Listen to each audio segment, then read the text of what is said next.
Like, I think if the bellwether, the indicator as to how you get a nomination would be, does Jennifer Aniston and or Reese Witherspoon listen occasionally to the podcast? If so, you qualify for nomination.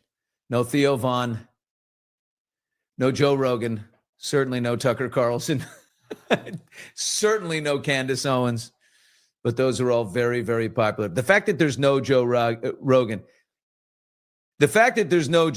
it's like the undeniable winner, never once nominated. He'll never be nominated, but undeniably that would be, right, the founder of the most successful podcast.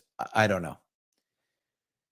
And you wonder why we have division and distrust.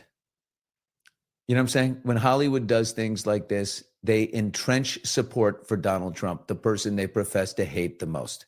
This type of behavior, right?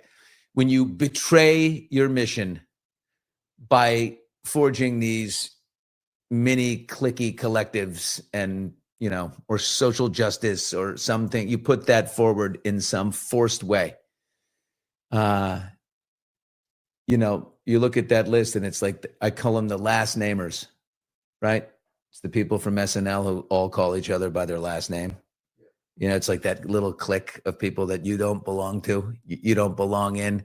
Like, oh, Polar went over and did this thing, and and then Dratch came over, and Dratch was in there. And Faye said the funniest thing last night, and it's so like this is us, and that's what that podcast division seems to be. And it's just alienating, is what that is. And I can already hear. See, what is that sound through the wall I'm hearing? People turning off their television sets and not watching the Golden Globes. The ratings will be abysmal. They'll be terrible. They get worse every year because they can't help themselves. Hollywood cannot get out of its own way in that regard. So I told you we had the New York Times writer, Fliegenheimer.